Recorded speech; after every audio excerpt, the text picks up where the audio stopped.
Shabbat Shalom à tous, Shabbat Shalom aux 12 tribus dispersées aux quatre coins de la terre. Bonjour, paix, Shalom. Mais également mes salutations aux étrangers africains et européens qui sont rattachés à la maison de Yasharallah. Avant d'aller plus loin, je souhaiterais rendre l'honneur et la puissance à Yah Allah, le Tout-Puissant, la puissance de nos pères Abraham, Isaac et Jacob, dit Yasharallah. Paul, les œuvres de la loi et les pharisiens, deuxième partie. Alors un petit rappel de la première partie. Il y a 15 jours, nous avons vu que nous avons beaucoup lu le livre des Actes. Et quelle était la raison? C'était pour voir ce que les autres disaient de Paul, qui deviendra Shaoul par la suite, avant qu'il ne rencontre le Mashiach. Quand il a rencontré le Mashiach, comment ça s'est passé? Et qu'est-ce que les autres ont dit de lui après avoir rencontré le Mashiach? C'était donc comme une introduction. Nous avons lu plusieurs passages des Actes. Donc aujourd'hui, nous attaquons la deuxième partie qui sera, je donne un petit résumé de la deuxième partie, qui sera qu'est-ce que Paul, Shaoul, dit lui-même de lui-même. Nous verrons également qu'est-ce qu'un éminent apôtre dit de Shaoul. Nous verrons également quelle était la doctrine des pharisiens et en quoi consistait, finalement pour terminer, en quoi consistent les œuvres de la loi. Voilà, donc ça c'est un peu le résumé de cette deuxième partie. Alors attaquons directement. Nous pouvons, je vous donne les références déjà, comme ça vous prenez note de cela. Actes, nous allons lire donc, nos trois textes de base seront Actes 21, 17 à 40. Et puis Actes 22, 1 à 30. Et enfin, Actes 23, 1 à 11. Je répète, Acte 21, 17, 40. Acte 22, 1, 30. Acte 23, 1 à 11. Alors,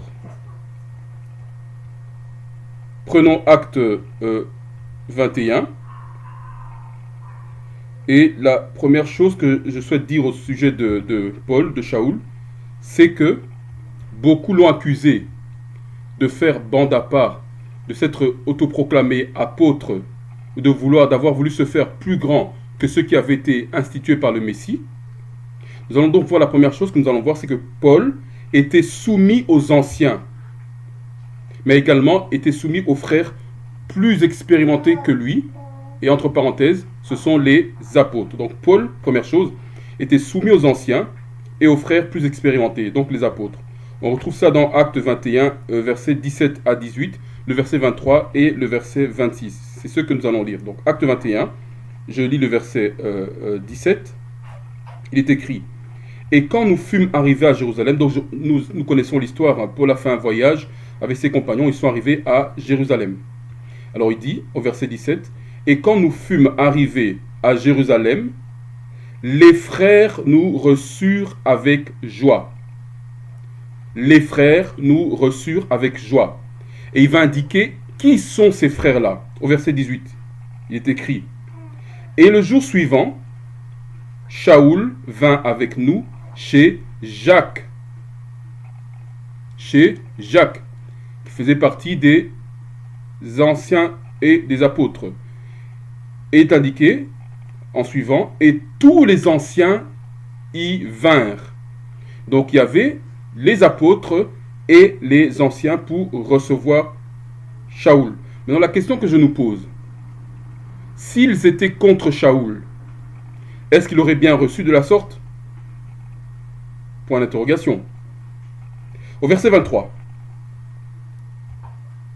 Donc il y a une petite discussion entre Shaoul et les apôtres. On va quand même continuer au verset 19. Et après qu'il les eut embrassés, il raconta en détail les choses que le Tout-Puissant, bien Allah, avait faites parmi les gentils par son ministère. Les gentils, donc les étrangers, les bantous, qui faisait partie de la tribu, du royaume du Nord. Verset 20. Ceux qu'ayant ouï, ils glorifièrent le maître et ils dirent à Shaoul, frère, tu vois combien il y a des milliers de Yahoudim ou bien des Juifs, des Judéens, qui ont cru et ils sont tous zélés pour la loi. Verset 21. Or, ils ont ouï dire de toi que tu enseignes tous les Yahoudim, les Juifs, qui sont parmi les gentils, les étrangers, donc, ceux qui avaient pris les coutumes étrangères, de renoncer à Macha ou Moïse, en leur disant qu'ils ne doivent point circoncire leurs enfants, ni vivre selon les ordonnances de la loi. Alors, retenez bien le verset 21. Ça, c'est la majeure, la grosse accusation qui avait été faite contre Shaoul, qu'il incitait les autres à ne pas respecter les instructions, à ne pas respecter la loi, à dire différemment de Macha. Et c'est encore actuellement ce qui est reproché à Shaoul. Mais nous verrons par la suite que ce sont des fausses accusations.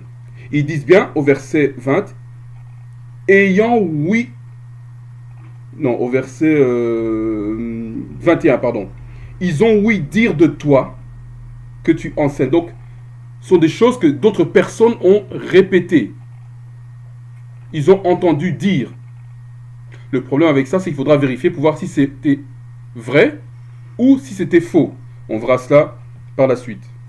Donc, c'est ça, c'était la discussion entre les apôtres et Shaoul. Alors, verset 22, ils arrivent à une conclusion ou bien une solution. Au verset 22, ils disent, que faut-il donc faire? Il faut absolument assembler la multitude des fidèles, car ils entendront dire que tu es arrivé. Au verset 23. Fais donc ce que nous allons te dire.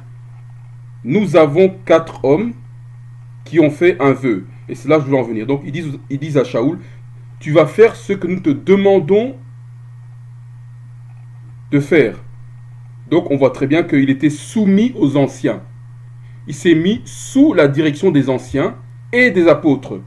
Il n'était pas en conflit avec les anciens ni les apôtres. Au verset 26, d'ailleurs, il le prouve. Donc ils ont dit à Shaoul certaines choses. Au verset 24 et 25, au verset 26, il dit, Shaoul ayant donc pris ses hommes avec lui, donc ses compagnons, et le jour suivant, s'étant purifié avec eux.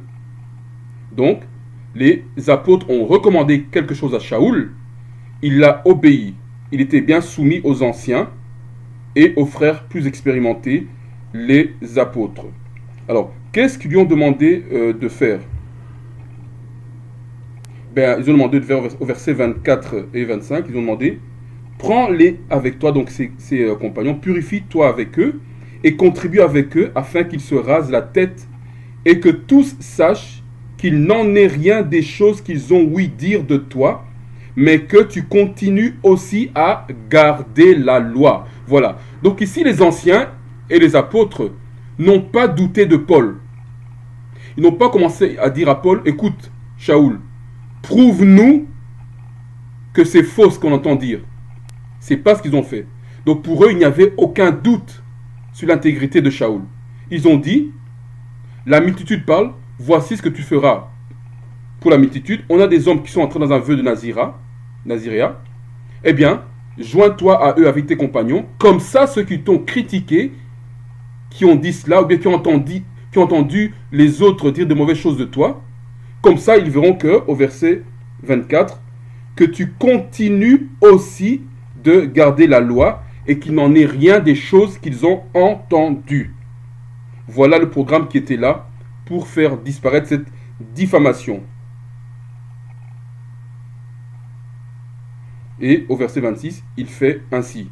Et donc, quelles étaient les prescriptions par rapport à la loi? Ça, on trouve ça dans Nombre 6, le vœu de Naziréa. Pour ceux qui veulent chercher, c'est Nombre 6, où on dit, voilà que ceux qui ont fait vœu de Naziréa, hommes ou femmes, pendant 7 jours ne doivent pas se raser, mais ils sont mis à part, ils se purifient, et au 7e jour, ils se raseront totalement la tête et se laveront quand leur vœu viendra à la fin, sera arrivé à son terme.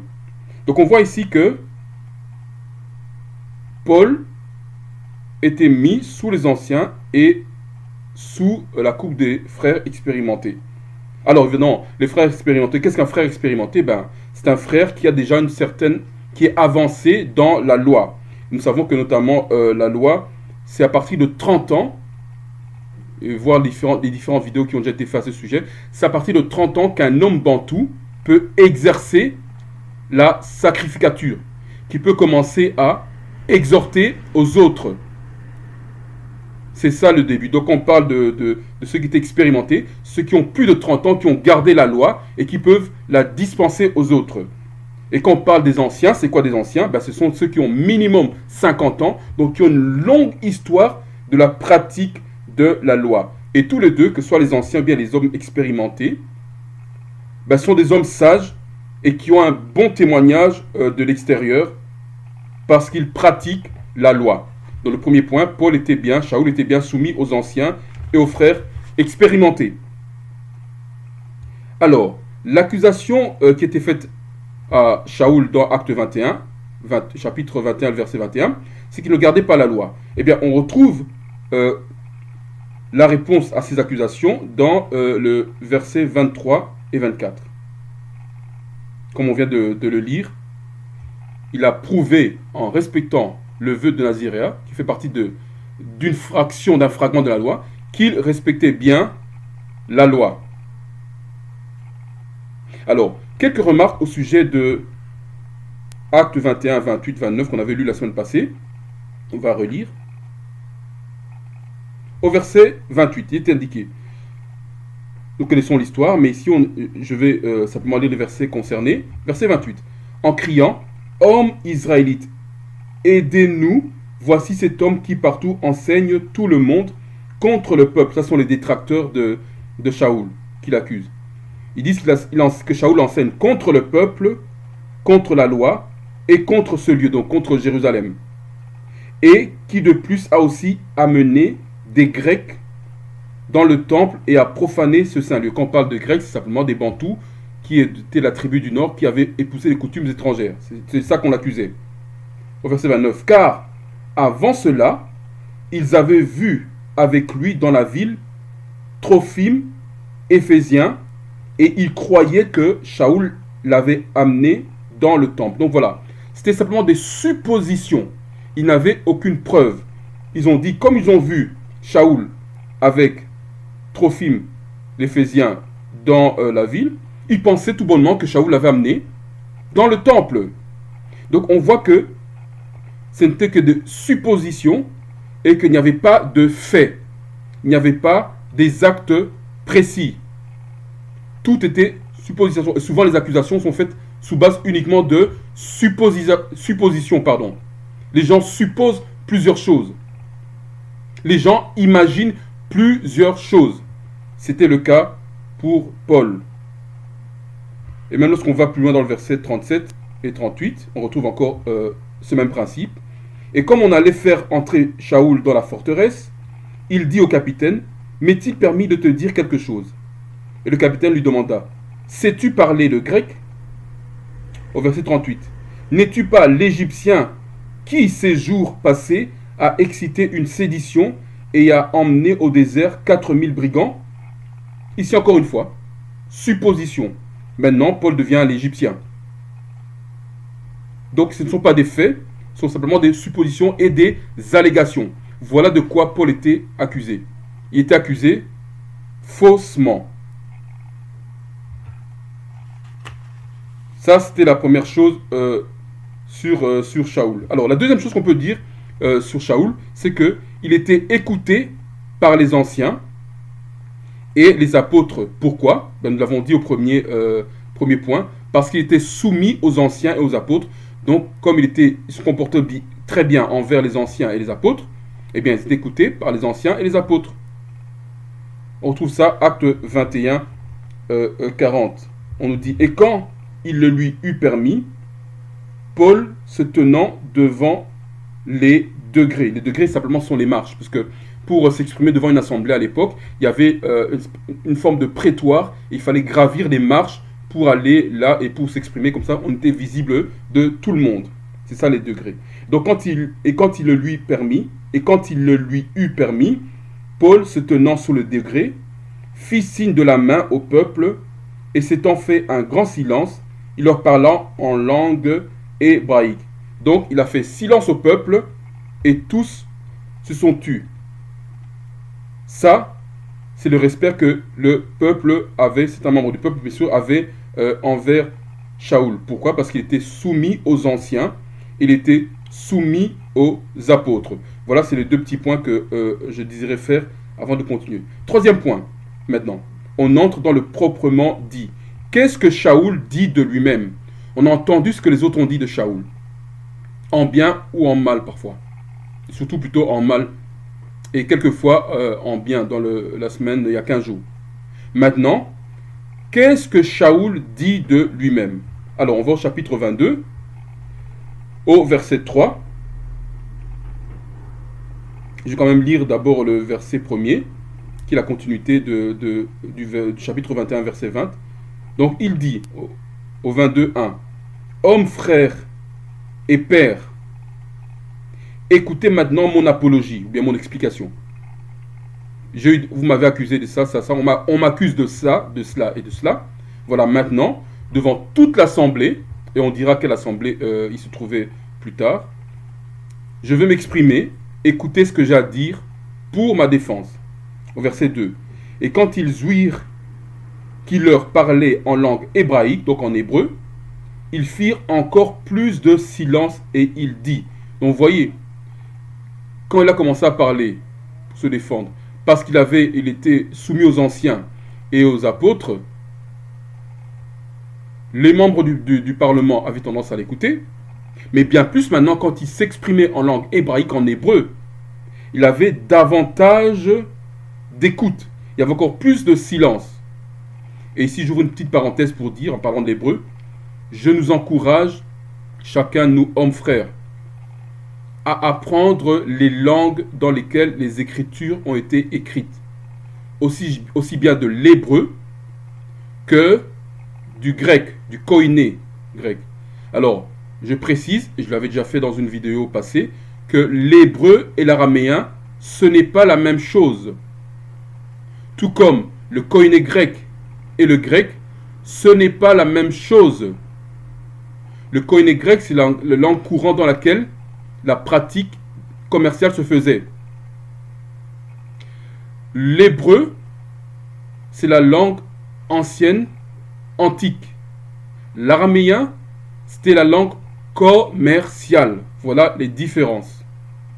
Les écrits ont été écrits en hébreu, une petite partie aussi, certains en araméen, et en koiné grec.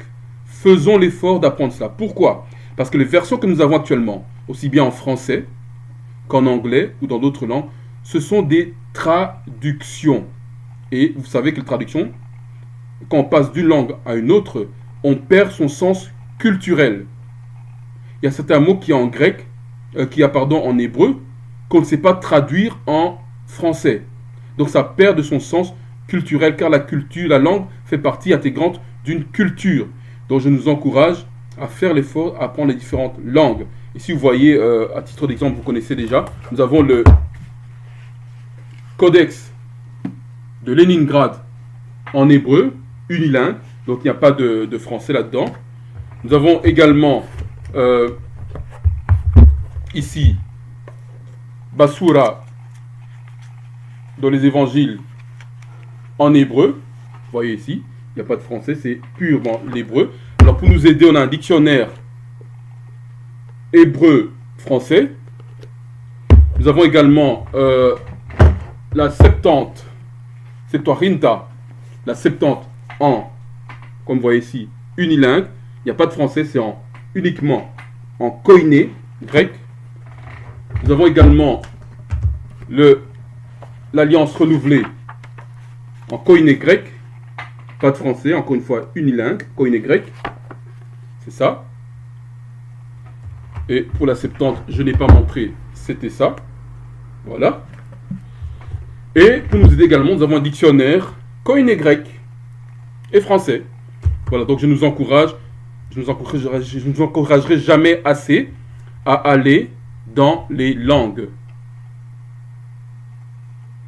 pour notre propre édification et compréhension.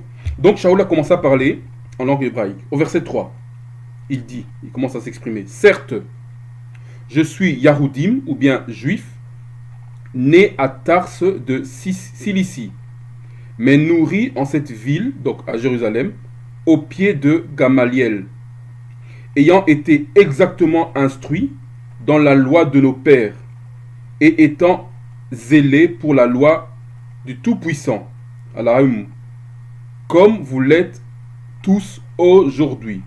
Ce verset 3 est important. Nous allons essayer de l'analyser davantage pour voir qu'est-ce qui se cache dans ce verset. La première chose qu'il dit, c'est qu'il est juif, ou bien Yahoudim. Et on peut retrouver cela également dans Philippiens 3, 4 et 5. Donc nous prenons Philippiens 3, 4 et 5.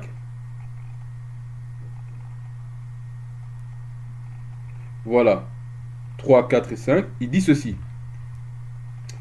Quoique je ne pourrais bien aussi avoir confiance en la chair, même si quelqu'un estime qu'il a de quoi se confier en la chair, j'en ai encore davantage.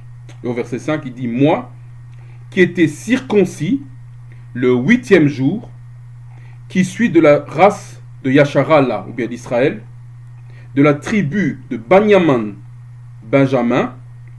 Ibri, donc hébreu, né d'hébreu, Parash, ou bien pharisien, de religion. Il continue au verset 6 en disant, quant aux zèle, persécutant l'Église, et quant à la justice, qui est de la loi, étant sans reproche. Quelle puissante déclaration il dit ici. Alors, juif, c'est la première chose qu'il dit. Il est juif, Yahoudim. Nous savons que à l'époque, il y avait déjà la séparation entre les deux royaumes, le royaume du nord et du sud. Donc ici, il dit qu'il est sudiste, qu'il est du royaume du nord, parce que ceux qui s'appelaient juifs étaient ceux du royaume du sud. Sudiste, royaume du sud. Ceux qui s'appelaient juifs étaient le royaume du sud. Et ça comprenait 3 tribus. La tribu de Juda, de Benjamin et de Lévi. Et il dit ici qu'il est de la tribu de Benjamin. On peut voir la séparation des deux royaumes dans 1 Roi 12 et également dans les livres des chroniques, mais nous connaissons l'histoire. Donc il dit de lui-même d'abord qu'il est Yahoudim, qu'il est authentiquement bantou, descendant d'Hébreux direct, de la tribu de Benjamin. Il connaît même sa tribu. Et à l'époque, on ne peut pas faire des déclarations comme ça. Ça veut dire qu'il pouvait le prouver. Lorsqu'on lit dans Néhémie, on peut prouver sa paternité, sa tribu. Donc à l'époque, on pouvait le faire. Maintenant, notre époque, c'est de plus en plus difficile. Et ceux qui se retrouvent, qui se hasardent à dire qu'ils sont de telle tribu, eh bien, il faudra tout simplement apporter les preuves. Mais à l'époque, c'était plus facile de le faire. Et donc, quand il dit ça, il pouvait le prouver. C'est la première chose qu'il dit. La deuxième chose qu'il dit, c'est quoi? Qu'il était éduqué à Jérusalem par Gamaliel. Et la question qu'on peut se poser, qui est ce Gamaliel? S'il fait mention de Gamaliel, ça veut dire que Gamaliel était quand même un personnage important, mais qu'il avait une certaine renommée. Donc, qui est ce Gamaliel? On retourne dans Actes, on va prendre le chapitre 5, et le verset 34. Acte 5, 34. On nous dit, mais un pharisien nommé Gamaliel, docteur de la loi, donc Gamaël, qu'est-ce qu'on dit? Il était un pharisien, et on verra par la suite c'est quoi la doctrine des pharisiens. Docteur de la loi, on verra également c'est quoi un docteur de la loi. Mais alors ici, ce qui est intéressant, c'est qu'il était honoré de tout le peuple. Gamaliel était honoré de tout le peuple. Se levant dans le conseil, commanda que les apôtres se retirassent dehors pour un peu de temps. Donc, il est également membre du conseil. On verra de quel conseil, c'est le Sanhédrin. On verra quelle est sa fonction. Donc, 3 choses sur Gamaël. Pharisien, docteur de la loi, membre du conseil du Sanhédrin. Il était estimé de tout le peuple. Alors, pour ceux qui se posent la question, que veut dire Gamaliel, ça vient de seulement, il y a deux mots, Gamaliel, Allah, qui veut dire la récompense du puissant. Ça, c'était la description de son nom. Et donc, il était une autorité respectée dans le conseil du Sanhédrin. Alors, il dit qu'il est pharisien maintenant. C'est quoi un pharisien? Quelle était la doctrine des pharisiens? Alors, pharisien, ça vient de l'hébreu parash, comme je l'ai dit tout à l'heure, ça veut dire distinguer, déclarer, séparer. Distinguer, déclarer, séparer. Quelle était la doctrine des pharisiens? Alors, très simple. Ils étaient de tradition orale. Ça veut dire quoi? C'est que le message se passait entre eux de façon orale, de génération en génération. Ils cultivaient la tradition orale des anciens. Et retenons bien ça. Ils cultivaient la tradition orale des anciens. Notamment, ils mettaient l'accent sur le lavement, les lavements divers, les purifications, les prières, les jeûnes et les offrandes. Lavement, prières, jeûnes et offrandes. Et donc, ils croyaient en l'existence des anges, aussi bien les bons anges que les mauvais anges, mais également à la résurrection des morts, contrairement aux Sadducéens, qu'on verra plus tard. Alors, ils étaient fermement opposés au Messie, d'ailleurs le Messie les a critiqués. Ils étaient proches du peuple, car certains d'entre eux étaient, ou bien la majorité d'entre eux étaient issus du peuple. Et c'était des riches marchands. Donc ça veut dire qu'ils pouvaient devenir pharisiens. Ceux qui étaient riches pouvaient accéder à la secte des pharisiens. Alors, ils accordaient de l'importance sur l'apparence extérieure, sur les purifications rituelles pour obtenir la justification ou bien le salut. Et en revanche, ils négligeaient la réelle ou bien la vraie piété. Un exemple, on peut lire Matthieu 15, 1 à 9. Matthieu 15, 1 à 9. Je lis Matthieu 15, 1. Alors, des scribes et des pharisiens vinrent de Jérusalem au Messie, à Yachai, et lui dirent: pourquoi tes disciples transgressent-ils la tradition des anciens? Vous voyez? La tradition des anciens, la tradition orale des anciens. Pourquoi tes disciples transgressent-ils la tradition des anciens? Car ils ne se lavent point leurs mains quand ils prennent leur repas. Vous voyez? C'est la purification. Au verset 3.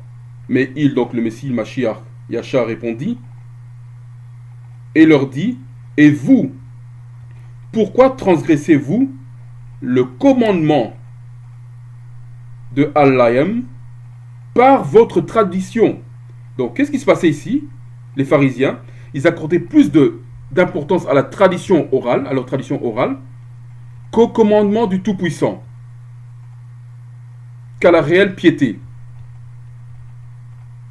Au verset 4. Car Allahim a commandé, disant: honore ton père et ta mère.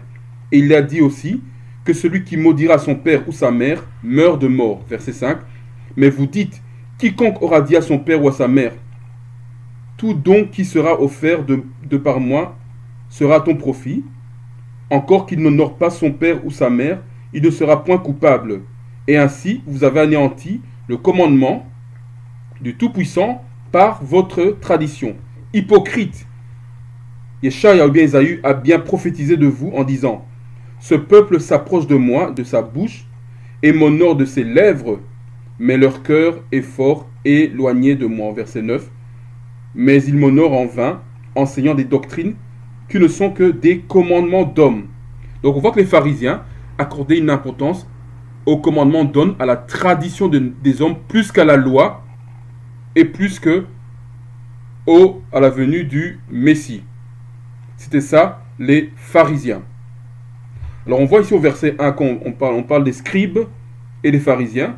Et puis on voit que dans le verset plus haut, qui était le verset je reprends ici qui était le verset Acte 5, 34, qu'il était un docteur de la loi. Donc, et souvent, il y a confusion parce que certains pensent qu'il y a plusieurs parties, qu'il y a 4 parties, qu'il y a les pharisiens, qu'il y a les sadducéens, qu'il y a les docteurs de la loi, qu'il y a les scribes. Non, non. Il n'y a que 2 sectes majeures à l'époque. Il y en a d'autres, on verra plus tard, mais 2 majeures à l'époque, les pharisiens et les sadducéens. Alors, les docteurs de la loi et les scribes étaient, certains du moins, également membres des partis sectaires pharisiens ou bien sadducéens. Qu'est-ce que je veux dire par là? Ben que dans le pharisien, on pouvait retrouver à la fois des scribes ou bien des docteurs de la loi. Dans les sadducéens également, on pouvait à la fois retrouver ou bien des scribes ou bien des docteurs de la loi. On va voir la différence entre les deux. Mais ici, qu'est-ce qu'un docteur de la loi? Eh bien, un docteur de la loi, c'est tout simplement, entre guillemets, un champion de l'interprétation de la loi. C'est un champion de l'interprétation de la loi. Alors, nous savons que pour connaître la loi, dans la tradition bantoue ou bien hébraïque antique, un enfant, un jeune garçon à 12 ans commençait à étudier la loi et à 30 ans, il commençait à servir. Donc pendant 18 ans, de 12 ans à 30 ans, il étudiait la Torah, il étudiait la loi. Et donc quand il arrivait à 30 ans, il connaissait très bien la loi, puisqu'il avait étudié et même pratiqué. Et ça, on retrouve ça dans, on va vite rapidement aller dans Nombre 4, 1 à 13, 1 à 3, pardon. Nombre 4, 1 à 3.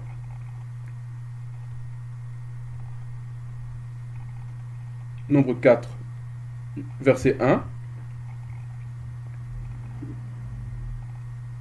Il est écrit: Alors Yah parla à Macha et à Aaron en disant: Faites le dénombrement des enfants de Kehat d'entre les enfants de Laouya ou bien de Lévi, par leur famille et par leur maison, et par les maisons de leur père. Donc on parle ici des sacrificateurs des Lévites, de ceux qui avaient pour tâche d'offrir des sacrifices et de dispenser la loi. Au verset 3, ce qui nous intéresse. Depuis l'âge de 30 ans et au-dessus, jusqu'à l'âge de 50 ans, tous ceux qui entrent en rang pour s'employer au tabernacle d'assignation. Donc, tous ceux qui sont en âge d'effectuer le service dans le temple, à partir de 30 ans. Alors, comment on sait que ça commence à 12 ans? Petite indication, on prend Luc 2, 41 à 45. Luc 2, 41 à 45.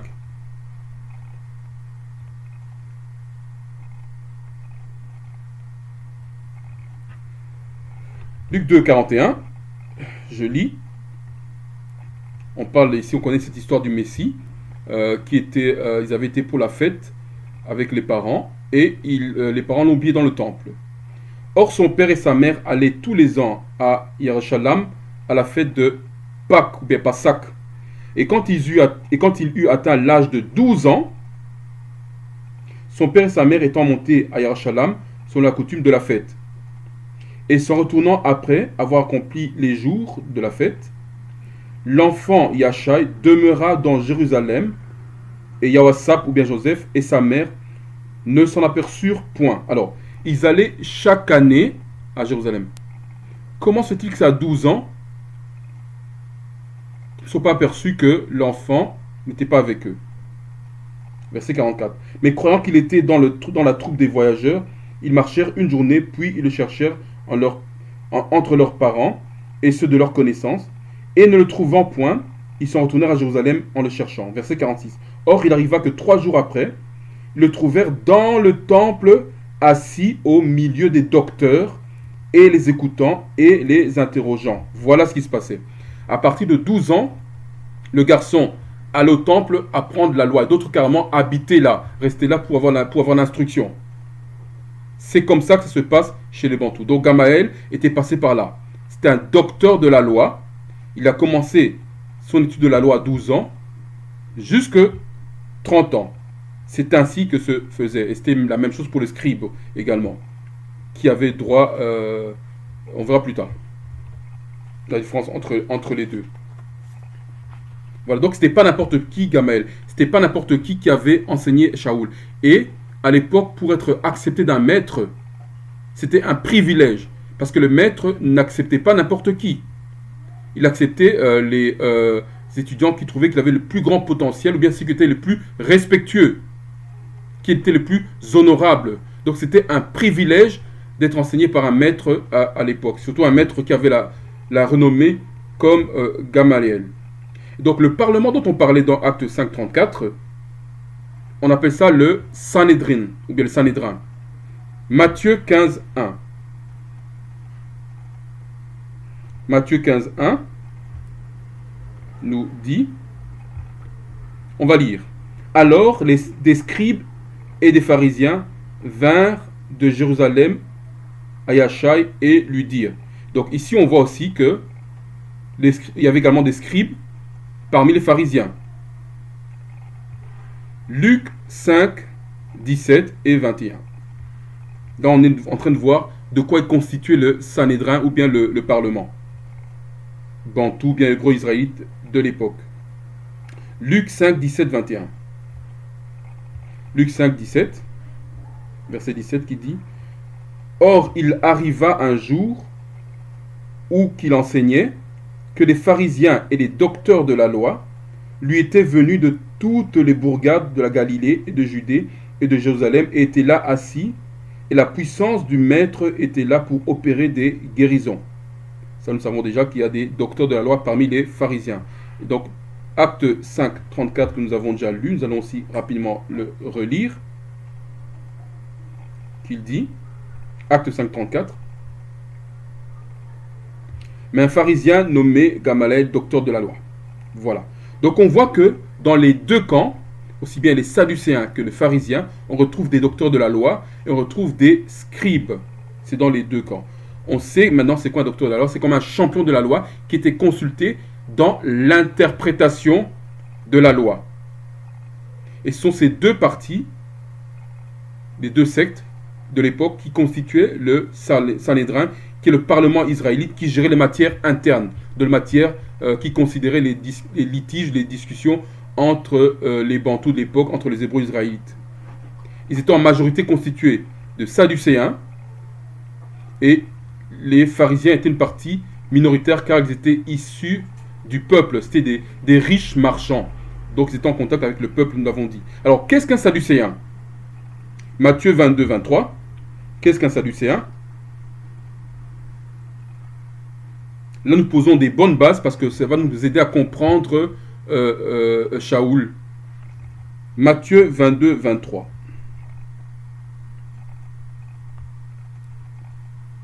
Il est indiqué. Le même jour, les Sadducéens qui disaient qu'il n'y avait point de résurrection vinrent à lui et l'interrogèrent. Donc ici, qu'est-ce qu'on nous dit? On nous dit que les Sadducéens ne croyaient pas, donc ils étaient également versés dans la loi, mais eux, ils ne croyaient pas en la résurrection des morts, contrairement aux pharisiens. Luc 20, 27. Un autre témoin.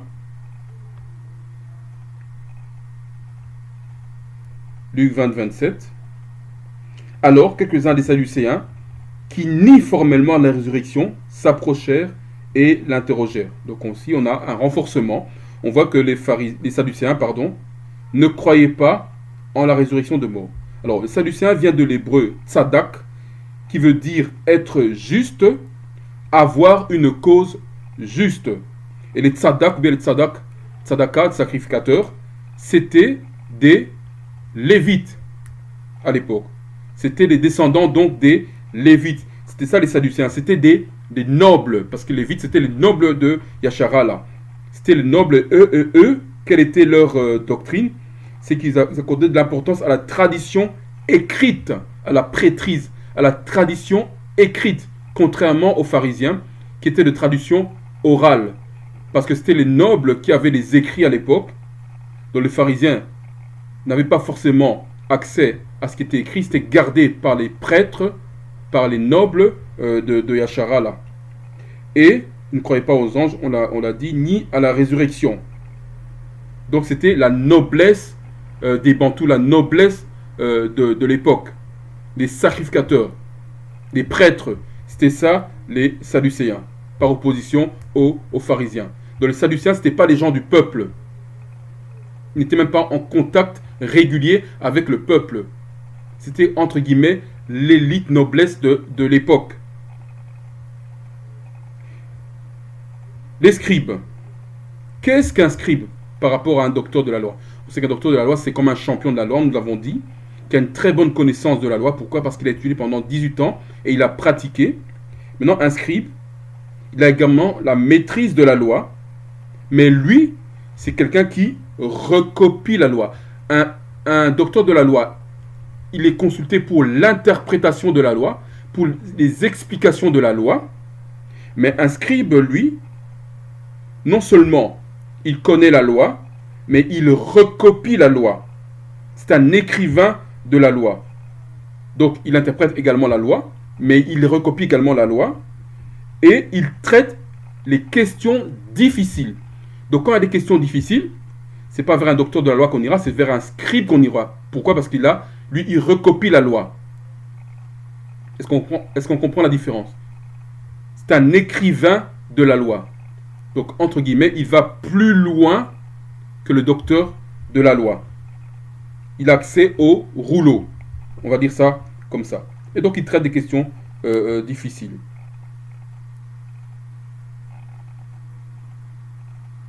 Alors, qu'est-ce que certaines personnes, notamment le Messie et Yochanan le Baptiste, Jean le Baptiste, ont dit des pharisiens et des sadducéens? Matthieu 3,7. Commençons par Jean le Baptiste. 3,7, qu'est-ce qu'il a dit? Mais voyant plusieurs des pharisiens et des sadducéens venir à son baptême, il leur dit: race de vipères, qui vous a averti de fuir la colère à venir? Donc voilà ce que Yochanan pensait des pharisiens et des sadducéens. Ne portez pas en haute estime. Il dit race de vipères. Matthieu 16,16. Qu'est-ce que le Messie dit?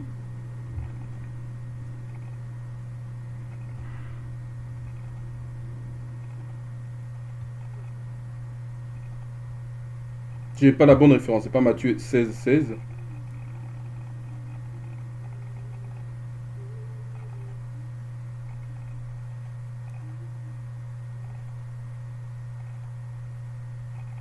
Non, je n'ai pas la bonne référence. Alors, c'est plutôt le verset 11. Voilà, c'est verset 11. Matthieu 16, 11. Il dit: comment ne comprenez-vous point ce que n'est pas touchant le pain que je vous ai dit? Je reprends. Comment ne comprenez-vous point que ce n'est pas touchant le pain que je vous ai dit, de vous donner garde du levain des pharisiens et des sadducéens? Donc les Massias mettaient en garde contre la pratique des pharisiens et des sadducéens. Les sadducéens ne croyaient pas à la résurrection et les pharisiens accordaient de l'importance à la tradition orale, à la tradition des anciens par rapport à la loi du Tout-Puissant. Et donc ils nous mettent en garde contre les deux partis. Et c'est ceux des partis-là qui étaient membres du Parlement du Sanhédrin, donc qui collaboraient avec les étrangers, qui collaboraient avec les Grecs, les Romains à l'époque.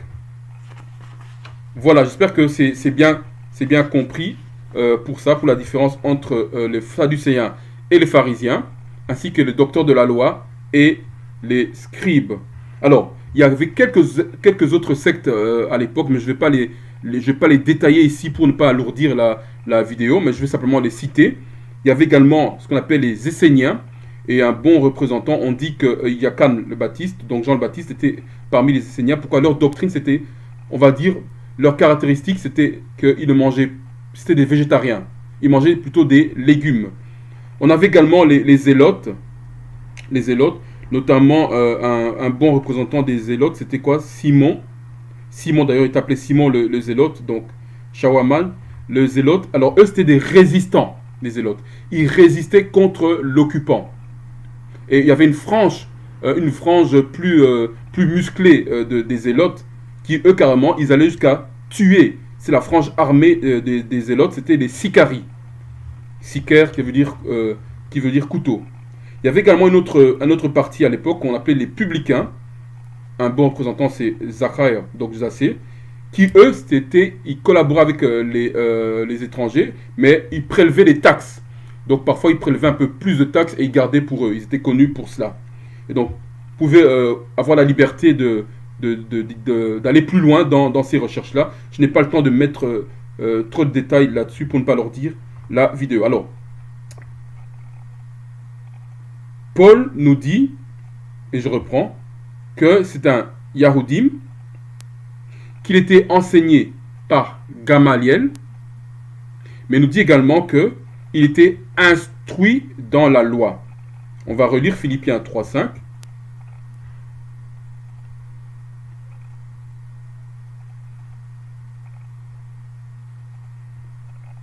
Philippiens 3.5, il nous dit ceci.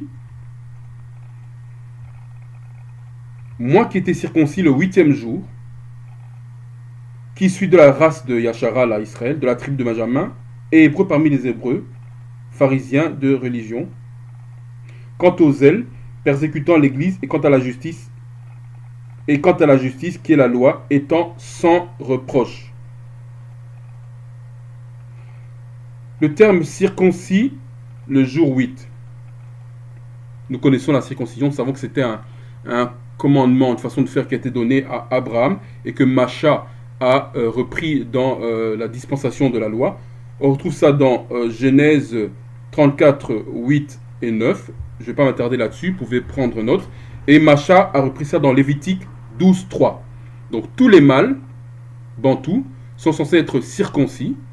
Et la circoncision, la bonne façon de procéder de façon antique, se faisait le 8e jour. Et donc Paul peut se targuer de cela.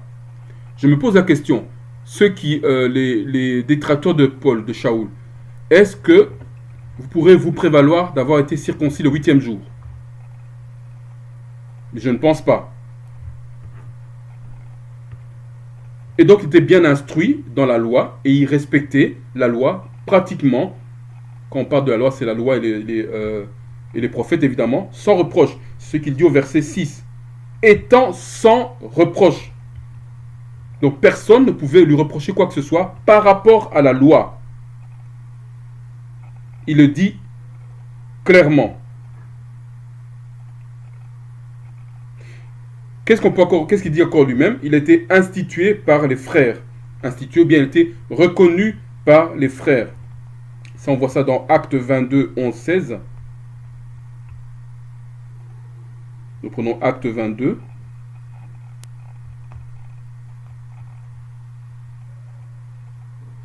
Versets 11 à 16. Où il explique comment il a rencontré le Mashiach. Or, au verset 11, parce que je ne voyais rien à cause de la splendeur de cette lumière qui était apparue, le Mashiach, ceux qui étaient avec moi menèrent la main et je vins à Damas. Au verset 12, qui nous intéresse. Et un homme nommé Ananias, qui craignait le Tout-Puissant selon la loi, donc ça veut dire qu'il accomplissait la loi, il respectait la loi, c'est ça la preuve qu'il craignait le Tout-Puissant, et qui avait un bon témoignage de tous les Yahoudim qui demeuraient là, donc de tous les Juifs qui étaient à Jérusalem, disait de bonnes choses d'Ananias. Il vint trouver Shaoul. Donc ici, ce n'est pas Shaoul qui était vers lui, mais c'est Ananias qui était vers Shaoul. Pourquoi il était vers Shaoul? Verset 13. Étant près de moi, il me dit, Shaoul mon frère, recouvre la vue, parce que Shaoul ne voyait plus à cause de la lumière du Mashiach, et sur l'heure même, je tournai les yeux vers lui, et je le vis. Au verset 14. Et il me dit, le Tout-Puissant de nos pères t'a préordonné pour connaître sa volonté, et pour voir le juste, et pour ouïr la voix de sa bouche. Verset 15. Car tu lui seras témoin envers tous les hommes des choses que tu as vues et que tu as entendues. Donc ici, qu'est-ce que Ananias lui dit? Tu seras témoin des choses que tu as vues et que tu entends et que tu as entendues. C'est l'intronisation. Là, Ananias le confirme. Au verset 16.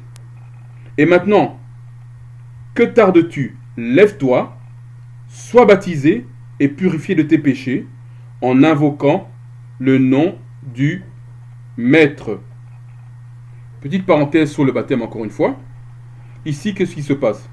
Shaoul a été reconnu par Ananias. Ananias lui dit, va maintenant, ne tarde pas, va faire le baptême.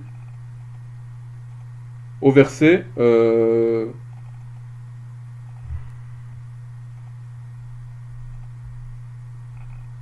16. Sois baptisé et purifié de tes péchés. Donc, encore une fois, ceux qui hésitent pour le baptême devraient vous poser la question, pourquoi vous hésitez?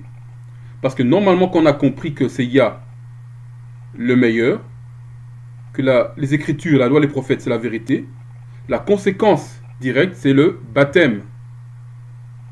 Donc, si vous hésitez, posez-vous la question vous-même, pourquoi vous hésitez?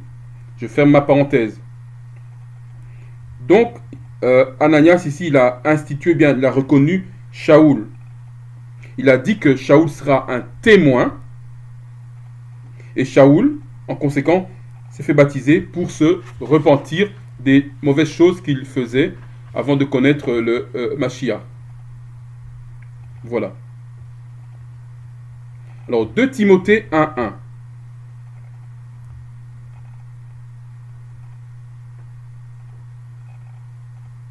2 Timothée 1:1.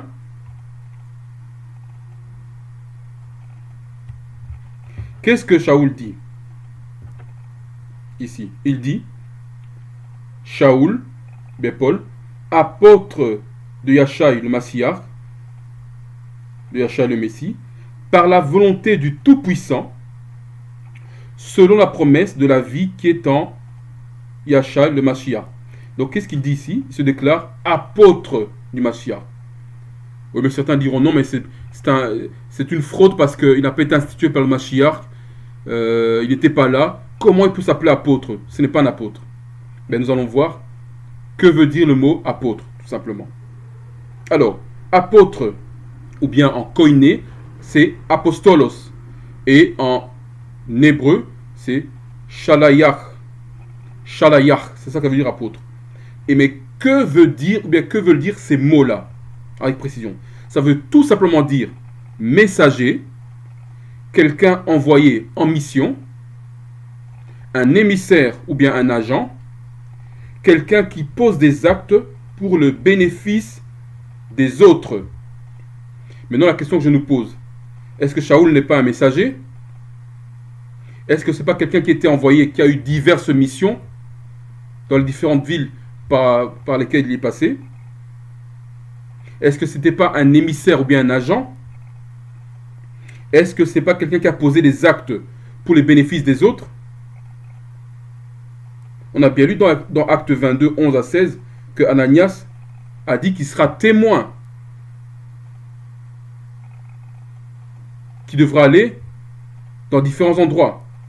Donc s'il s'appelle apôtre, même s'il n'a pas été parmi les 12, qui n'a pas été institué par le Mashiach de son vivant, rien ne l'empêche de s'appeler apôtre, puisqu'il remplit effectivement la fonction d'apôtre. J'espère que c'est bien clair pour tous. C'est un mot qui a une fonction. Nous devons cesser avec la sacralisation des mots. Les mots ont une signification. C'est la signification des mots qui nous intéresse. Et non pas la sacralisation des mots. Et donc Shaoul est donc bel et bien un apôtre, puisqu'il exerce la fonction d'apôtre. Alors, on rappelle les 4 choses que Shaoul a dit ici de lui-même. Il a dit qu'il était juif, Yahoudim. Donc, il est de la tribu de Benjamin, du royaume du sud. C'est un sudiste. Il a dit qu'il avait grandi à Jérusalem, qu'il était éduqué par Gamaliel quant à la loi. Et il a dit qu'il avait la maîtrise de la loi. C'est ça les pharisiens. Ils avaient une maîtrise de la loi, puisqu'il est pharisien. Et ensuite, il a dit qu'il était reconnu par les frères. Les frères, qui sont les frères qui ont reconnu, sont les anciens et les apôtres qui l'ont reconnu. On va lire 1 Corinthiens 11, 1 à 2.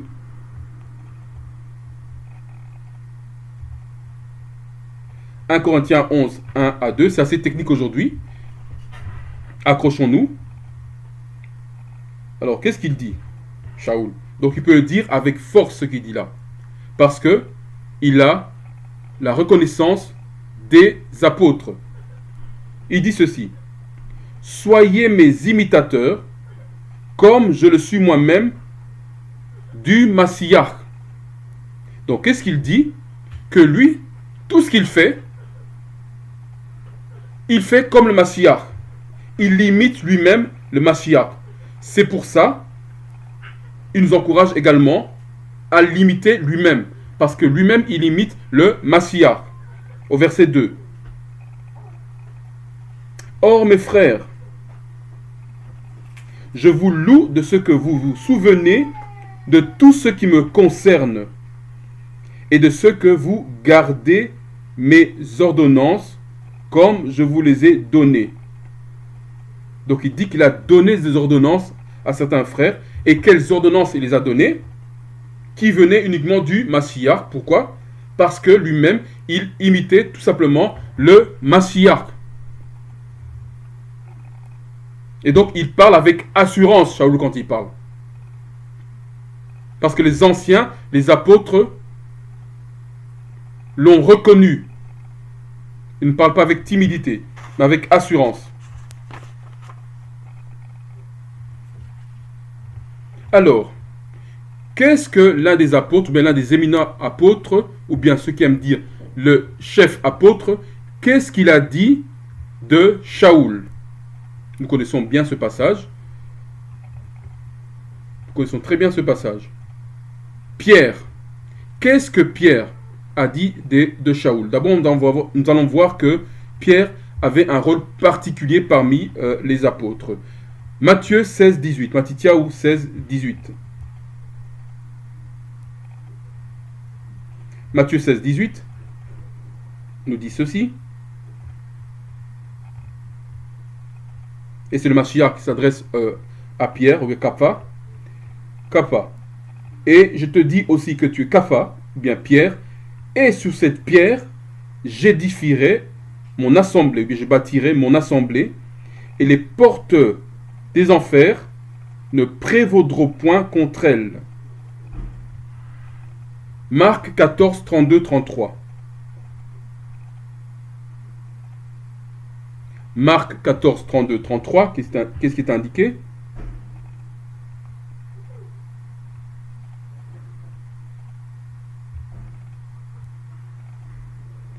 Alors, c'est le Messie Yachai qui priait, et on voit qu'il va prendre certains des disciples à part avec lui. Au verset 32. Puis il vint en un lieu nommé Gethsemane, et il dit à ses disciples, asseyez-vous ici, jusqu'à ce que j'aie prié. Au verset 33. Et il prit avec lui Kapha, Yacoub et Yakan. Donc Pierre, Jacques et Jean. Et il commençant à être effrayé et fort agité. Donc on voit qu'il a, parmi les disciples, il en a isolé 3, et c'était souvent les mêmes. Pierre, Jacques et Jean. Donc on peut dire avec assurance que Pierre faisait partie des privilégiés parmi les disciples. Si certains en doutent encore, on peut aller dans Acte 2, le verset 2 et le 14. Acte 2, on va lire rapidement, le verset 2 et le 14. Le verset 1er d'abord. Et comme le jour de la Pentecôte était venu, ils étaient tous ensemble dans un même lieu. Donc on parle des ils, c'est qui? Ce sont les disciples après la mort de Yachai, les disciples avec les femmes. Ils étaient tous ensemble et ils priaient. On sait ce qui va se passer, l'esprit descend sur eux, etc. On va au verset 14 qui dit, voilà. Mais Pierre, se présentant avec les 11 et éleva sa voix et leur dit. Donc parmi les 11, parmi les 12 donc, c'est Pierre qui était, entre guillemets, le chef apôtre. En tout cas, c'est comme ça qu'il était reconnu, c'est qu'il en ressort. C'est souvent lui qui parlait. Peut-être était-il le plus âgé, mais il faisait partie des premiers responsables parmi les apôtres. Donc on va voir qu'est-ce qu'il dit de Shaoul. Qu'est-ce que Pierre dit de Shaoul? 2 Pierre 3, 14 à 17.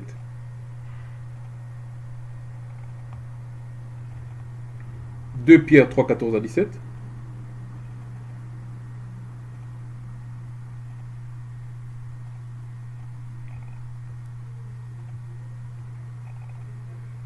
Voilà, 2 Pierre 3, 14 à 17. Il est écrit ceci. Nous connaissons bien ce passage, évidemment.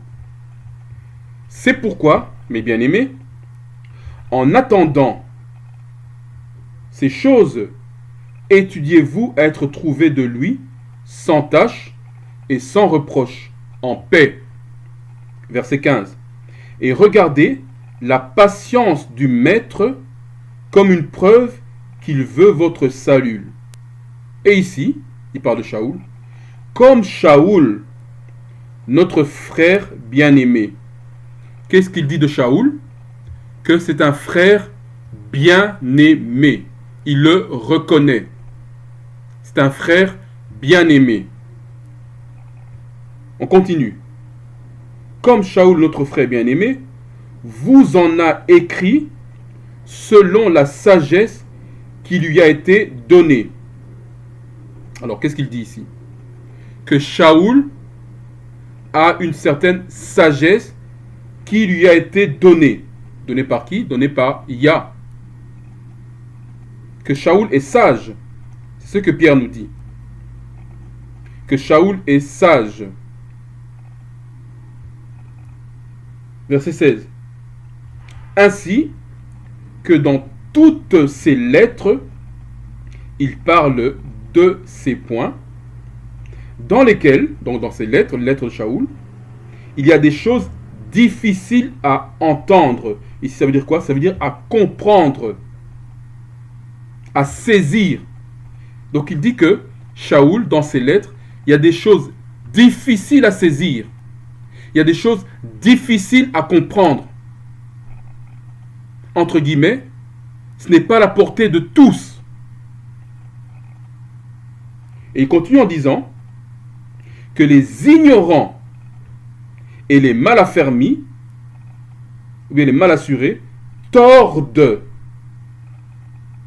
comme ils tordent aussi les autres écritures à leur propre perdition. Donc ceux qui sont mal affermis, ou qui ont peu de connaissances, ou bien qui ne sont pas sûrs de leur connaissance, qui ne sont pas sûrs d'eux, qu'est-ce qui arrive? Ils tordent les écrits de Paul parce qu'ils ne comprennent pas. C'est ce que Pierre Kaffa nous dit. Ce n'est pas à la portée de tous. Il ne faut pas se hasarder dans ces choses-là. Et ils font cela pour leur propre perdition. Et vous savez, dans les Écritures, il y a des choses que Yah a mis, entre guillemets, qui sont des secrets. Il faut creuser pour les chercher. C'est pour ça que le Messie disait, par exemple, il avait un discours à l'extérieur, il avait un discours à l'intérieur. Donc à l'extérieur, il parlait de façon générale, et il y a des choses qu'il disait que les gens ne comprenaient pas, et parfois même que les disciples eux-mêmes ne comprenaient pas, mais qu'il leur expliquait plus en détail, en secret. Ce sont les mêmes principes. Il y a des choses parfois difficiles à comprendre, qui ne sont pas à l'accès de tous. Il faut creuser, chercher pour comprendre. C'est ce que Pierre nous dit ici. Et les épîtres de Paul font partie des pierres d'achoppement pour plusieurs personnes. Elles se cognent dessus et elles tombent. Parce que il y a des choses qu'elles ignorent et parce que elles ne sont pas sûres de leur connaissance. Au verset 17. Vous donc, mes bien-aimés, puisque vous en êtes déjà avertis, prenez garde qu'étant emportés avec les autres par la séduction des abominables, vous ne veniez à déchoir de votre fermeté. Donc ici, il nous mettait déjà en garde à l'époque. C'est contemporain, c'est valable pour nous encore maintenant. Soyez avertis, prenez garde qu'étant emportés avec les autres par la séduction. Donc c'est la séduction. Il ne faut pas laisser emporter avec les autres dans cette séduction-là, à cause d'un mauvais affermissement ou bien d'une mauvaise connaissance, ou bien d'un manque de connaissance. Donc, Pierre Kappa nous dit que Paul a une grande sagesse qui a été accordée. Pourquoi Paul a cette grande sagesse, Shaoul a cette grande sagesse? Tout simplement parce qu'il avait une très bonne connaissance de la loi. Donc pour comprendre Shaoul, il faut comprendre les prophètes. Pour comprendre les prophètes, il faut comprendre la loi. Donc la loi c'est Macha. Pour comprendre la loi, donc Macha, il faut la connaître d'une part, mais il faut aussi la pratiquer. Il faut avoir son application pratique dans la vie. C'est comme ça qu'on pourra comprendre Shaoul. Donc les ignorants, et ou ceux qui sont les personnes qui sont peu sûres d'eux parce qu'il n'y a pas de pratique de la loi, ne peuvent pas, ou bien vont mal comprendre Shaoul. C'est ce que Kapha Pierre nous dit. Ce ne sont pas mes paroles, ce sont les paroles de Kapha, de Pierre, l'apôtre en chef, pour certains. Alors, il a parlé de la sagesse qui est accordée à Shaoul. Qu'est-ce que la sagesse? Eh bien, le mot en koiné grec pour sagesse, c'est Sophia. En hébreu, c'est kakama. Et quand on parle de l'esprit de sagesse, on dit c'est le kakama en hébreu. Alors, qu'est-ce que la sagesse? Eh bien, la sagesse, c'est quoi? C'est l'honorabilité qui est due à une large et complète connaissance ou à une intelligence équilibrée dans les différentes matières ou domaines de la vie. Donc, c'est de l'expérimentation. Je reprends la définition. Qu'est-ce que la sagesse? C'est l'honorabilité qui est due à une large et une complète connaissance ou bien une intelligence équilibrée dans les différentes matières ou domaines de la vie. Donc on dit de quelqu'un qu'il est sage parce qu'il est expérimenté. Parce que dans les différents domaines de la vie, il a des connaissances. Parce qu'il a une intelligence équilibrée. Il a vécu beaucoup de choses. Il a une large connaissance et complète de la loi. Et c'est ce qui le rend honorable. Proverbe 1.7. Qu'est-ce que Proverbe 1.7 nous dit? Nous connaissons ce passage. Proverbe 1.7. Au sujet de la sagesse. Proverbe 1.7 nous dit: la crainte de Yah est le commencement de la science. Dans cette inversion de la sagesse. Mais les fous méprisent la sagesse et l'instruction. Or, craindre Yah, c'est quoi? C'est appliquer ses instructions. C'est comme ça qu'on acquiert de la sagesse. Par l'application pratique des instructions de Yah dans sa vie courante. Et le temps passe et vous appliquez davantage ça et vous gagnez en sagesse. Matthieu 5, 48. Matityahu, Matthieu 5, 48 nous dit ceci.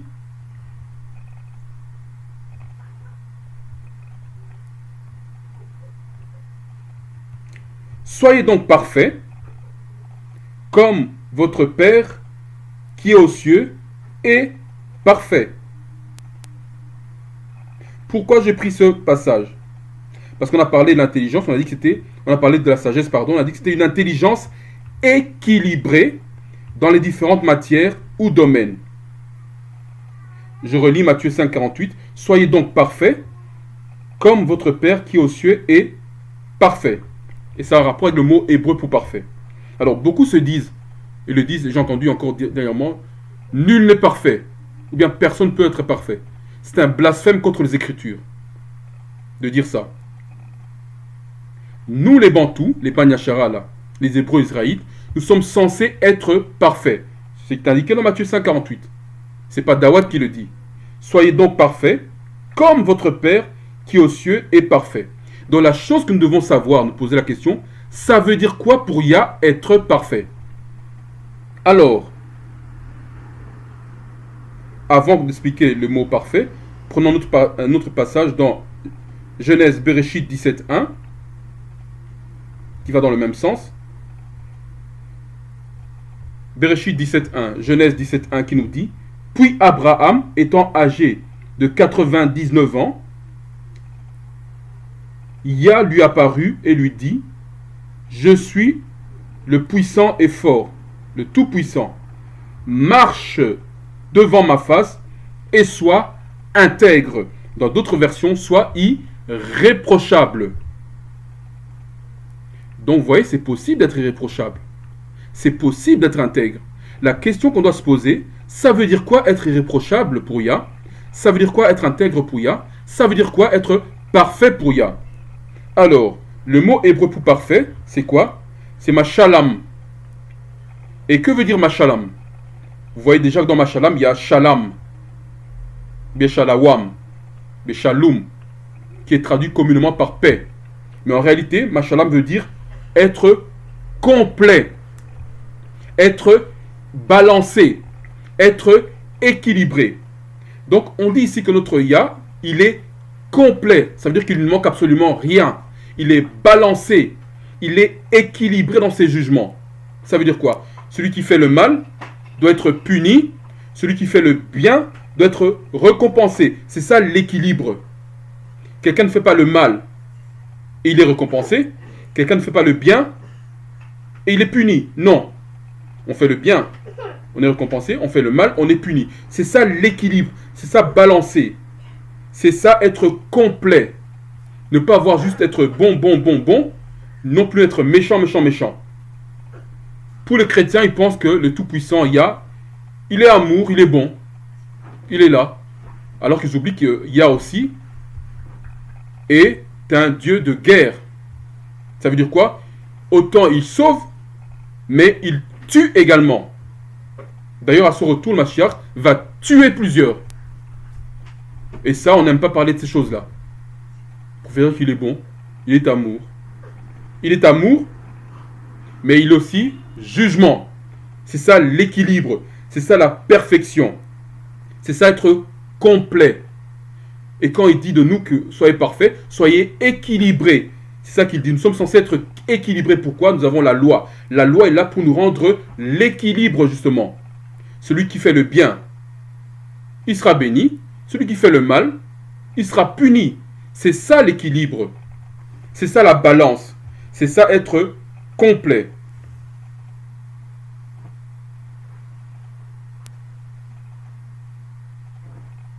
Mashalam, parfait.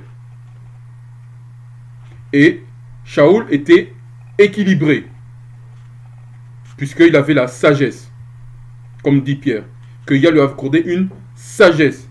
Donc il avait cet équilibre-là. Alors, nous allons attaquer à présent les œuvres de la loi. C'est ça qui pose problème. On a vu ce que Paul disait de lui, ce que l'apôtre en chef a dit de Shaoul, de Paul. Et ce qui fait confusion, c'est souvent le terme les œuvres de la loi. Donc nous allons voir en quoi consistent les œuvres de la loi.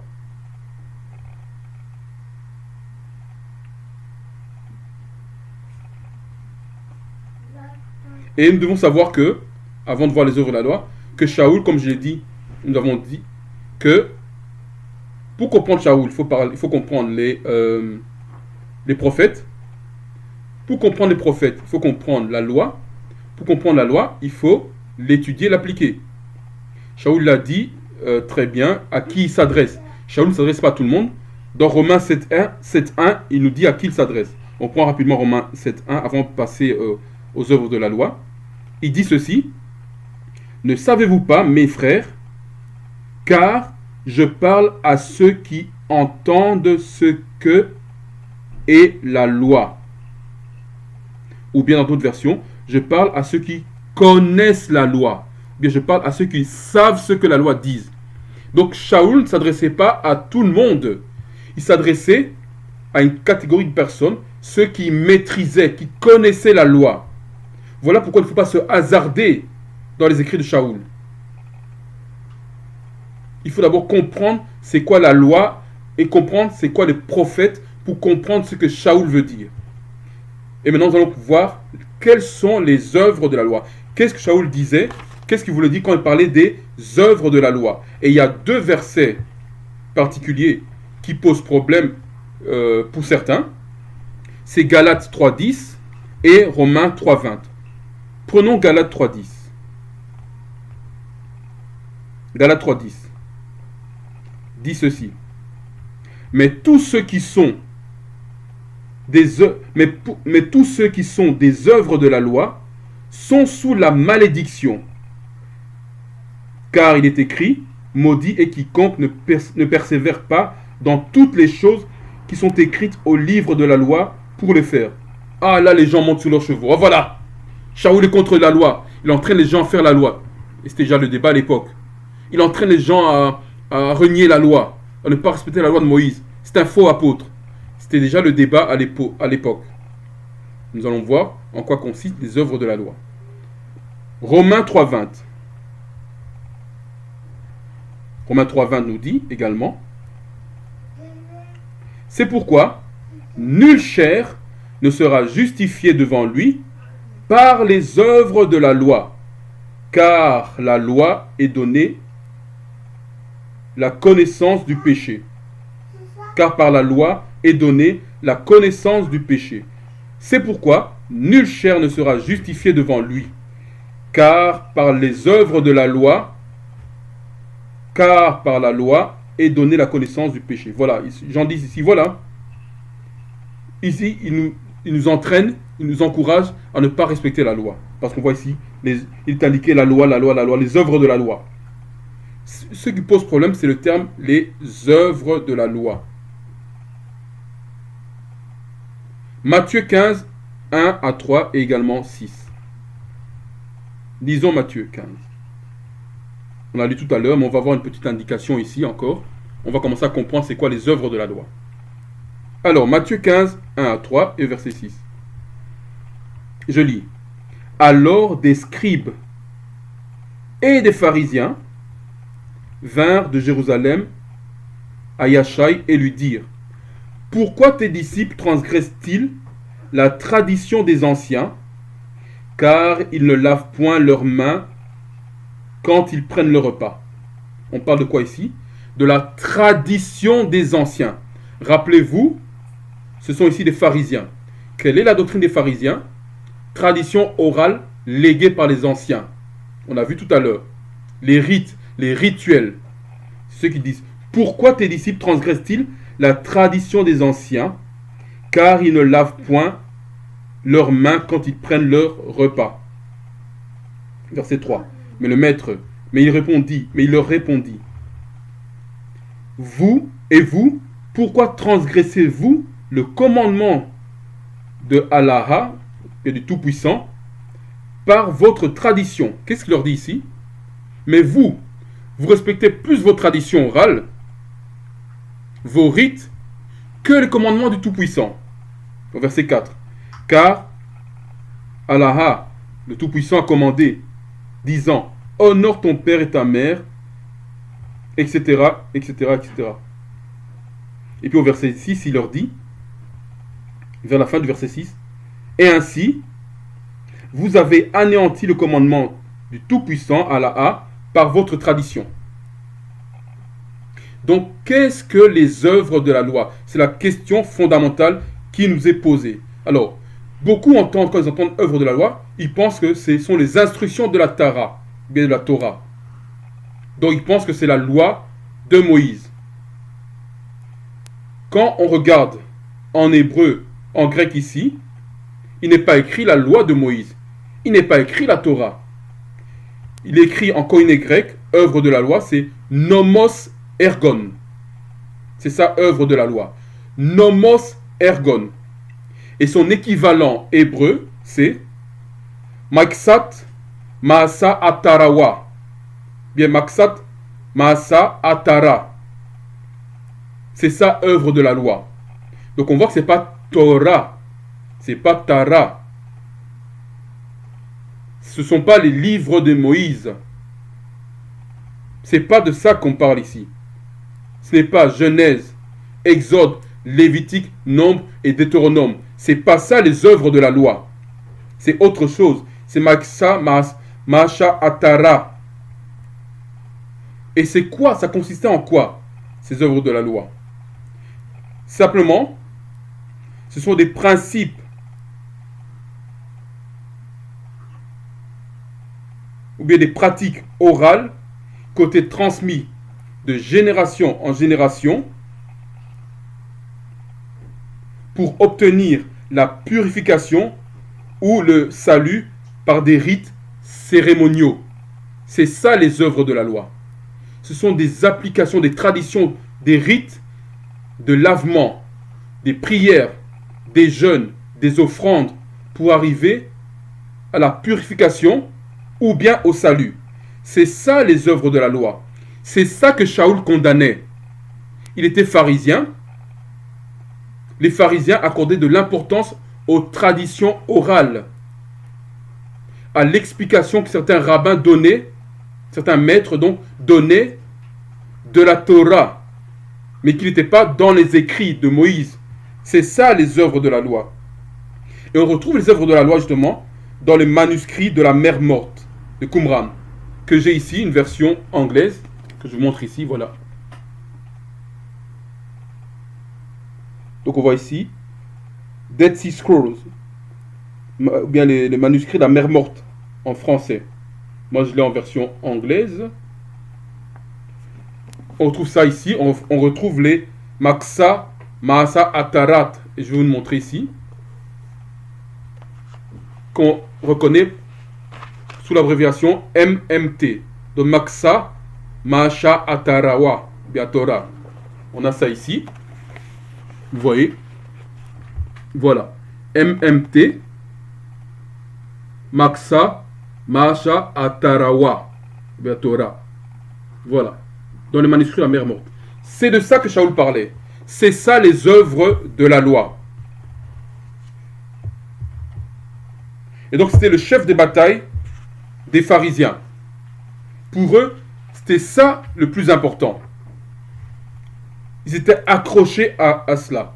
Alors pour ceux qui se posent la question, qu'est-ce que le manuscrit de la mer morte, de Qumran? Simplement, c'est un ensemble de parchemins et de papyrus qui a été retrouvé en hébreu, en araméen. Donc je rappelle que l'araméen c'est l'hébreu commercial, mais également en koiné grec, qui était retrouvé entre l'année 1947 et 1956 en Cisjordanie. Ce serait la Jordanie actuelle. Alors ça a été écrit, ça a commencé à être rédigé 300 années avant la venue du Mashiach. C'est retrouvé dans 12 grottes différentes. On a 970 ou bien 970 manuscrits qui ont été rédigés donc entre 300 avant le Mashiach et un siècle après le Mashiach. C'est ça le manuscrit du Qumran ou bien de la mer morte. Donc ça dénotait les différentes pratiques, des pratiques différentes sectes de l'époque, notamment les Esséniens, qu'on a cités, les Sadducéens, les pharisiens, etc. Et dans les grottes de manuscrits de Qumran, on a retrouvé pratiquement la version complète du livre d'Ésaïe, dans son entièreté, et très bien conservé. C'est ça les manuscrits de la mer morte. Donc les œuvres de la loi, c'est MMT, Maksa, Masha, Atarawa. C'est de ça que Paul parlait quand il parlait des œuvres de la loi. Il ne parlait pas de la loi de Moïse, mais de ces pratiques orales, traditions purificatoires, des rites sacrificiels. C'est cela qu'il condamnait. Il pensait que les pharisiens, en multipliant les rites, les jeûnes, les prières, les offrandes, les purifications rituelles, qui pourraient parvenir au salut, ce que les rabbins commentaient. C'était des lois, ils étaient axés sur les lois sacrificielles.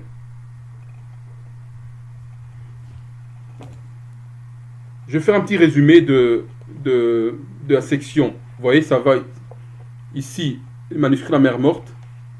On les retrouve, pour ceux qui veulent prendre des références, dans 4Q 394 barre 9 jusque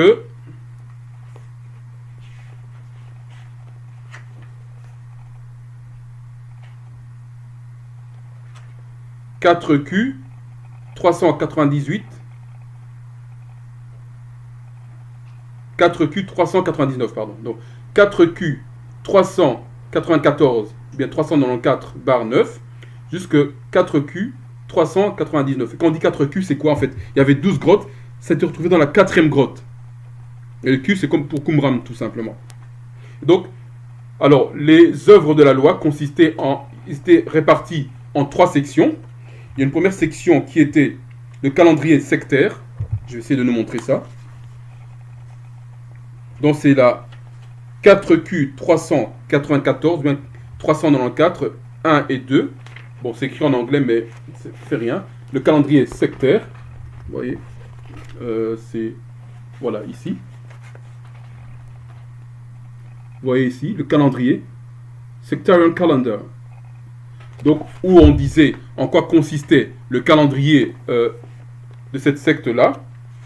La deuxième section, c'était des règles spéciales qui étaient enseignées.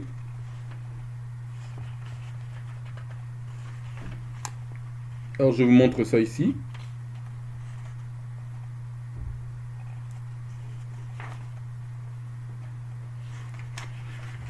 Des règles spéciales. On a ça ici.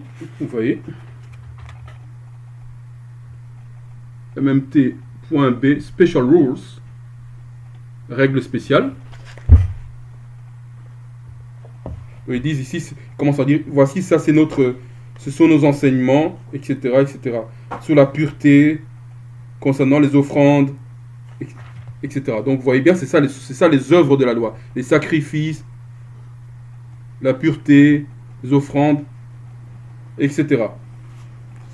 Et la dernière section sont des exhortations. Donc les exhortations, c'est des encouragements simplement. Vous voyez ici. Section 3. MMT. L'exhortation. Voilà. Donc, le manuscrit complète de la mer morte. C'est en ça que consistaient les œuvres de la loi. Ergo nomos en grec ou bien Maksa Maasha Atarawa en hébreu. Et donc j'insiste bien que Shaoul ne parlait pas de la loi de Moïse ou bien de Macha. Loin de là. Il parlait de ses pratiques, ses traditions orales de purification, d'offrande, de jeûne. C'est ça qu'il condamnait. C'est pas ça qui mène au salut, il essaie d'expliquer. C'est pas ça qui nous rend juste devant Yah, mais c'est la confiance dans le Mashiach qui nous rend juste devant Yah.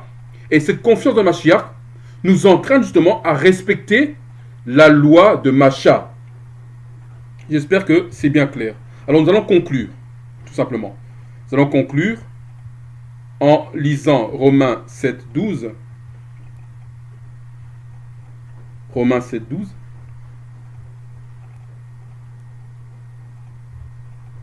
Romains 7, 12 nous dit ceci. Et c'est Shaoul qui parle. Pour ceux qui croient encore, qui ne sont pas très convaincus, que Shaoul nous encourage à désobéir à la loi de Macha. Il dit ceci. Romains 7, 12. La loi donc est sainte. Ici, quand il parle de la loi, il ne parle pas des œuvres de la loi, mais de la loi de Macha, la Tarawa, ou bien la Torah. Il nous dit ceci. La loi donc est sainte et le commandement est saint, juste et bon. Donc il nous donne 3 qualificatifs de la loi, bien des commandements, des instructions de Yah. Il dit, c'est saint, c'est juste et c'est bon. Et on a les mots en hébreu, saint c'est kawadash, juste c'est tzadak, et bon c'est tawab, betob, tawab. Alors, que veut dire kadash? Bien saint. Ça veut dire mis à part, mis de côté. Sous-entendu, pour un usage spécial, particulier. Donc il nous dit que la loi nous permet d'être séparés, d'être mis de côté pour un usage particulier. Et puis il nous dit encore que la loi, elle est tzadak, elle est juste. Ça veut dire quoi? Elle nous restaure, elle nous lave. Le fait de respecter la Torah, la Tarara, nous sommes restaurés, nous sommes lavés, nous sommes purifiés. Il termine en disant, elle est tawab, elle est bonne, tob, qui veut dire qu'elle est fonctionnelle, elle marche. Donc elle nous permet d'être efficace, elle nous permet de bien fonctionner. C'est ce que Shaul nous dit. On est séparés, on est lavé et on fonctionne correctement. On va terminer avec Romains 16, 17 à 19. Et c'est un avertissement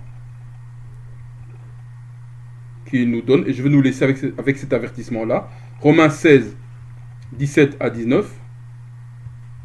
Or, je vous exhorte, mes frères, de prendre garde à ceux qui causent des divisions et des scandales contre la doctrine que vous avez apprise et de vous éloigner d'eux.